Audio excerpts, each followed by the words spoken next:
राधे कृष्णा। कैसे हो आप सब? हम आशा करते हैं नारायण की कृपा से आप सब स्वस्थ होंगे। आज हम आपके लिए लाए हैं फाल्गुन माह के कृष्ण पक्ष की एकादशी की व्रत कथा। चलिए शुरू करते हैं। एक बार धर्मराज युधिष्ठिर श्री कृष्ण भगवान से बोले, हे जनार्दन, फाल्गुन माह के कृष्ण पक्ष की एकादशी का क्या नाम है तथा उसकी विधि क्या है? कृपया करके आप मुझे बताइए।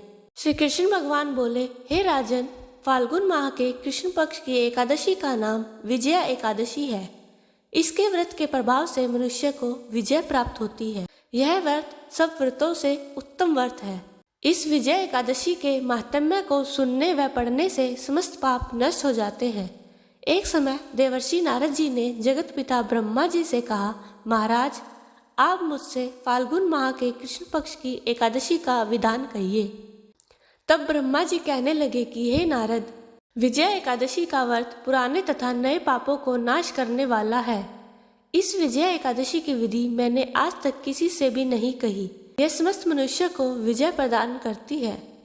त्रेता युग में मर्यादा पुरुषोत्तम श्री रामचंद्र जी को जब 14 वर्ष का वनवास हो गया, तब वे श्री लक्ष्मण तथा सीता जी सहित पंचवटी में निवास करने लगे।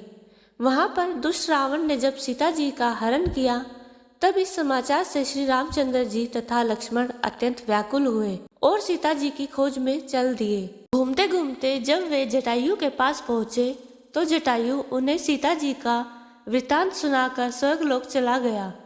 कुछ आगे जाकर उनकी सुग्रीव से मित्रता हुई और बाली का वध किया।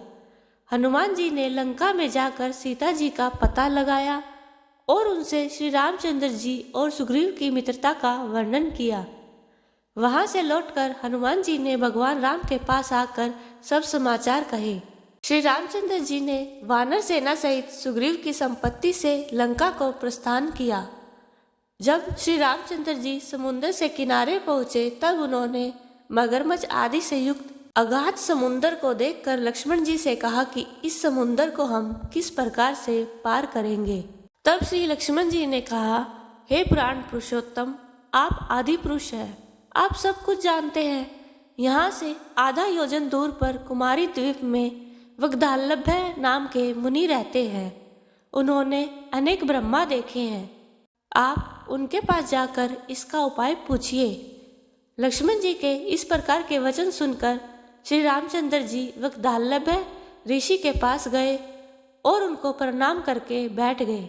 मुनि ने भी उनको मनुष्य रूप धारण किए हुए पुराण पुरुषोत्तम समझकर उनसे पूछा कि हे राम, आपका आना कैसे हुआ? रामचंद्र जी कहने लगे कि हे ऋषिवर, मैं अपनी सेना सहित यहाँ आया हूँ और राक्षसों को जीतने के लिए लंका जा रहा हूँ।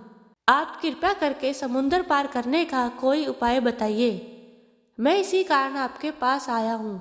तब ऋषिवर बोले कि हे राम, फाल्गुन माह के कृष्ण पक्ष की एकादशी का उत्तम व्रत करने से निश्चय ही आपकी विजय होगी।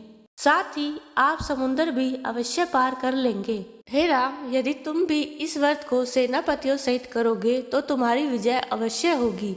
श्री रामचंद्र जी ने ऋषि के कथानुसार इस व्रत को किया और उसके प्रभाव से दैत्यों पर विजय पाई।